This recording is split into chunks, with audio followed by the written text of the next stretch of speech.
Hi guys, current affairs funda में आप सभी का स्वागत है। मैं हूं आपके साथ अभिषेक शर्मा और आज के करंट न्यूज़ सेशन में हम बात करेंगे स्वामित्व स्कीम की। ये स्कीम क्यों लाई गई, किन लोगों के लिए लाई गई है, इस स्कीम के इम्प्लीमेंटेशन से होने वाली बेनिफिट्स पर भी चर्चा करेंगे। तो चलिए फिर करते हैं शुरुआत इस वीडियो सेशन की। देखिए, ये स्कीम इसलिए चर्चा में है क्योंकि 24 अप्रैल 2021 जो कि नेशनल पंचायती राज डे के रूप में मनाया गया, इस दिन प्राइम मिनिस्टर नरेंद्र मोदी ने स्वामित्व स्कीम के तहत ई प्रॉपर्टी कार्ड्स डिस्ट्रीब्यूट किए हैं। 4.09 लाख प्रॉपर्टी ओनर्स या संपत्ति मालिकों को ई प्रॉपर्टी कार्ड्स दिए गए हैं, जिससे कि संपत्ति का मालिकाना हक उन्हें अब मिल गया है। देखिए, स्वामित्व इसका मतलब होता है survey of villages and mapping with improvised technology in village areas. Hindi में बात करें, गांवों का सर्वेक्षण और ग्रामीण क्षेत्रों में उन्नत तकनीक के साथ मानचित्रण। आपको बता दें कि ये जो स्कीम है ये पहले 24 अप्रैल 2020 को लॉन्च की गई थी, लेकिन इतने लार्ज स्केल पर यानी पैन इंडिया लॉन्च नहीं की गई थी, पूरे भारत में लॉन्च नहीं की गई थी। ये स्कीम तब केवल 2020-21 सत्र के लिए कुछ चुनिंदा राज्यों में की गई थी, जैसे महाराष्ट्र, कर्नाटक, हरियाणा, उत्तर प्रदेश, उत्तराखंड, मध्य प्रदेश और पंजाब और राजस्थान के कुछ सिलेक्टेड विलेज में इसको लॉन्च किया गया था पायलट बेसिस पर। देखिए, पायलट बेसिस पर जब भी हम किसी योजना की शुरुआत करते हैं, इसका मतलब हम उस स्कीम को जांच रहे हैं कि वो किस तरह से कार्य कर रही है। जब छोटे लेवल पर जांचते हैं तो आसानी ज़्यादा रहती है, ठीक है, और कार्य वर्क भी जो है थोड़ा कम रहता है, जो वर्क रहता है वो भी कम रहता है। तो जब छोटे स्तर पर हम उसको पायलट बेसिस पर लॉन्च करते हैं तो मान लीजिए उसमें कोई सुधार की गुंजाइश है, तो उसको हमने पहले एक बार सुधार कर लिया, उसके बाद फिर हम उसको जो है बड़े स्तर पर लॉन्च कर रहे हैं, यानी पूरे इंडिया में उसके बाद हम इसको लॉन्च करते हैं। तो इस बार जो है 24 अप्रैल 2021 को e property cards prime minister Narendra Modi ने जो डिस्ट्रीब्यूट किए हैं, इसी के साथ अब इस योजना को पूरे इंडिया में लॉन्च कर दिया गया है, ठीक है। और 24 अप्रैल 2020 को जब लॉन्च किया गया था तब ये केवल पायलट बेसिस पर लॉन्च किया गया था कुछ सिलेक्टेड स्टेट्स में। देखिए, इसके तहत क्या है, ये स्कीम 6.62 लाख विलेजेस इन सभी को कवर करेगी 4 साल तक, 2021 से 2025 तक के टाइम पीरियड तक। अच्छा, अब देखिए, भारत के गांव में एक बड़ा हिस्सा ऐसा होता है जिसे आबादी इलाका कहते हैं। ये वो जमीन है जिसके स्वामित्व के कागजात मालिकों के पास नहीं होते हैं।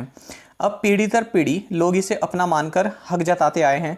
ऐसी जमीन पर मालिकाना हक के लिए काफ़ी झगड़े भी होते हैं, लेकिन आज़ादी के बाद से अलग अलग राज्यों में ऐसी आबादी इलाके में पड़ने वाली ज़मीन का ना तो कभी सर्वे किया गया, ना ही इसके लीगल कागज़ तैयार करने के लिए कोई पहल की गई, ठीक है। और राज्य को इस जमीन पर बने घर का प्रॉपर्टी टैक्स भी नहीं मिलता है।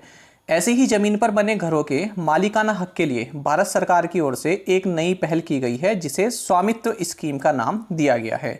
इस योजना के तहत घर मालिकों को सर्वे के बाद संपत्ति कार्ड दिए जा रहे हैं, यानी ई प्रॉपर्टी कार्ड दिए जा रहे हैं। अब लाभार्थियों के पास अपने घर के मालिक होने का एक कानूनी दस्तावेज फ्रेंड्स हो जाएगा। अच्छा, अब सवाल उठता है कि अब तक क्यों नहीं हुआ था ऐसा कोई सर्वे। देखिए, आबादी इलाकों में आने वाली ज़मीन बहुत ही छोटे छोटे साइज की होती थी और सर्वे कराने में खर्च उससे भी कहीं अधिक आता था। सरकारों को ये काम जो है फ़ायदे का सौदा नहीं लगता था, लेकिन अब नई तकनीक के जरिए इस तरह के सर्वे कराए जा रहे हैं जिसमें ड्रोन का इस्तेमाल कर ज़मीन की मैपिंग की जा रही है, ठीक है। अच्छा, अब देखिए, ये जो स्कीम है इसके लिए जो नोडल मिनिस्ट्री है जो इसके इम्प्लीमेंटेशन को देखेगी वो है मिनिस्ट्री ऑफ पंचायती राज। और स्टेट लेवल की अगर हम बात करें तो स्टेट लेवल पर जो रेवेन्यू डिपार्टमेंट है या फिर लैंड रिकॉर्ड्स डिपार्टमेंट है, ये इसके इम्प्लीमेंटेशन को देखेगी, और जो स्टेट का पंचायती राज डिपार्टमेंट है उसके साथ ये इस स्कीम को आगे बढ़ाएगी। और इसमें सर्वे ऑफ इंडिया इस स्कीम के इम्प्लीमेंटेशन के लिए टेक्नोलॉजी पार्टनर का कार्य कर रहा है। अब देखते हैं फ्रेंड्स कि ये जो ई प्रॉपर्टी कार्ड्स हैं, ठीक है, ये किस तरह से जनरेट होंगे। जो भी प्रॉपर्टी कार्ड्स हैं ये किस तरह से जनरेट होंगे। देखिए, सबसे पहले आप ये जानिए कि जो ये स्वामित्व स्कीम है इसके पूरे इम्प्लीमेंटेशन का फ्रेमवर्क मिनिस्ट्री ऑफ पंचायती राज द्वारा तैयार किया गया है, जिसके तहत सर्वे ऑफ इंडिया और स्टेट गवर्नमेंट्स, जिन स्टेट गवर्नमेंट्स को सिलेक्ट किया गया है, जिन स्टेट को सिलेक्ट किया गया है, जिनके गाँव को सिलेक्ट किया गया है पूरे सर्वे के लिए, तो वो स्टेट गवर्नमेंट्स और सर्वे ऑफ इंडिया के बीच फिर MOU साइन किया जाएगा, ठीक है, यानी कि मेमोरेंडम ऑफ अंडरस्टैंडिंग साइन किया जाएगा। अच्छा, यहाँ पर एक टर्म आती है, ये कंटिन्यूसली ऑपरेटिंग रेफरेंस सिस्टम। देखिए, ये सिस्टम यहाँ पर काफ़ी इंपॉर्टेंट है। ये एक जियो पोजिशनिंग इंफ्रास्ट्रक्चर है जो किसी लोकेशन की हाईली एक्यूरेट इन्फॉर्मेशन सेंड करता है, साथ ही डेटा एक्विजिशन प्रोसेस को तेज बनाता है। तो इसकी सहायता यहाँ पर ली जाएगी। ये आप देख रहे हैं, ठीक है, इस तरह का ये टावर देख रहे हैं, तो यही है कॉन्टिन्यूसली ऑपरेटिंग रेफरेंस सिस्टम। ठीक है, ये जियो पोजिशनिंग इंफ्रास्ट्रक्चर है।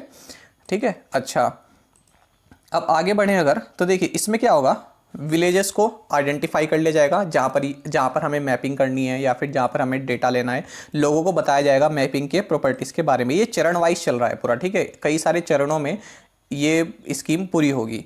ठीक है, अब इसके बाद जो आबादी वाला एरिया है गांव का, यानी रेजिडेंशियल एरिया है, ठीक है, अब यहाँ पर आपस में सहमति से जो भी लोग हैं, जो भी अपनी जिस ज़मीन पर दावा करते हैं, तो वहाँ पर चूना लगाकर और जो ज़मीन के मालिक हैं वो एक मोटी बाउंड्री बना देंगे।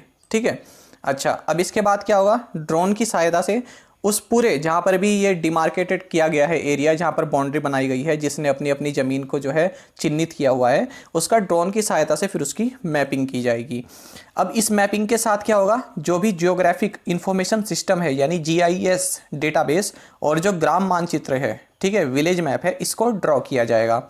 अच्छा अब जब लोगों ने बता दिया कि ये ज़मीन मेरी है, ठीक है, ये मेरी है, अब इसके बाद ऐसा भी हो सकता है कि कुछ विवाद हो, दूसरे को किसी तीसरे की प्रॉपर्टी पर जो है वो हो, मतलब विवाद हो, उसको ऑब्जेक्शन हो कि ये इसकी प्रॉपर्टी नहीं है, तो उस दशा में भी इसका सॉल्यूशन है कि वो 10 से 40 दिन के बीच में अपनी आपत्ति जो है जता सकता है।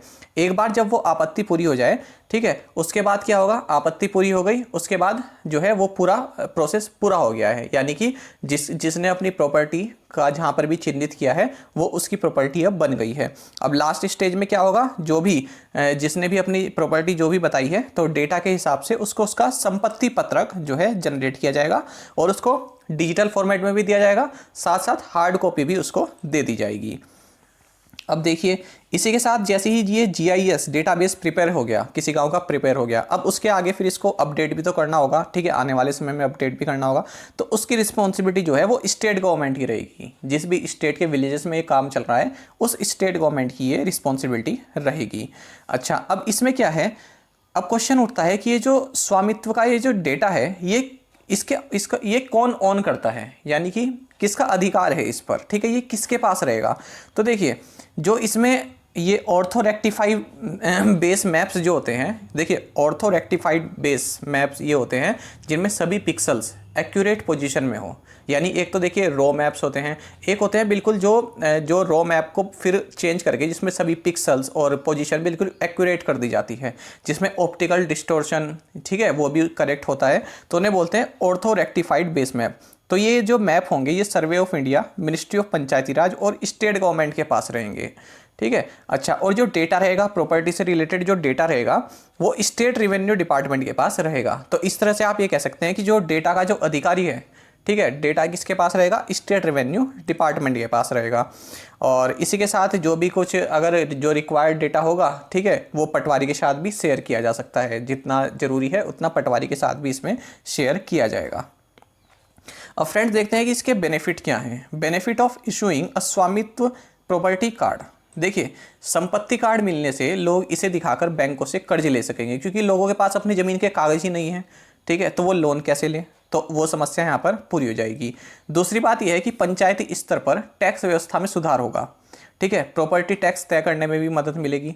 साथ ही जो रूरल प्लानिंग के लिए जो सटीक लैंड रिकॉर्ड्स हैं वो भी अब उपलब्ध हो पाएंगे, ठीक है, तो ये काफ़ी इंपॉर्टेंट पॉइंट है, खास करके पहले वाला और दूसरे वाला, ठीक है, दोनों का मतलब दोनों के लिए विन विन सिचुएशन है, सरकार के लिए भी और जो गाँव के लोग हैं उनके लिए भी। ठीक है, लोगों को तो अपना जो है ये लोन वगैरह लेने के लिए कागज मिल जाएंगे और सरकार जो है अब टैक्स ले सकती है, क्योंकि इन प्रॉपर्टी पर टैक्स ही नहीं लगता था, कोई टैक्स ही सरकार को इससे जो है मिलता नहीं था, तो यहाँ से अब टैक्स भी मिल सकता है। तो यहाँ पर दोनों के लिए समान फ़ायदे हैं। तो आई होप आपको ये स्कीम पसंद आई होगी। अगर आपको स्कीम पसंद आई है तो कमेंट बॉक्स में ज़रूर बताइएगा। हम इसी तरह से अभी इन स्कीम्स को आगे बढ़ाएंगे, जो भी गवर्नमेंट की स्कीम है इनको आगे बढ़ाएंगे। और साथ में फ्रेंड्स आप सभी करंट अफेयर्स फंडा को टेलीग्राम पर भी ज्वाइन कर सकते हैं। यहाँ पर रेगुलर वीडियो अपडेट्स और करंट क्विजेस हम आप सभी के लिए डालते हैं। साथ ही डिस्कशन ग्रुप में आप किसी भी क्वेश्चन का सॉल्यूशन पा सकते हैं। साथ ही फ्रेंड्स आप हमारे करंट अफेयर्स जरूर देखा कीजिए। यहाँ पर करंट अफेयर्स की प्लेलिस्ट दी गई है, इसको आप एक बार जरूर देखें और अगर आपको अच्छा लगे तो दोस्तों के साथ व्हाट्सएप एंड टेलीग्राम पर शेयर करें, लाइक करें और कमेंट करके बताइएगा कि ये वाली वीडियो आपको कैसी लगी।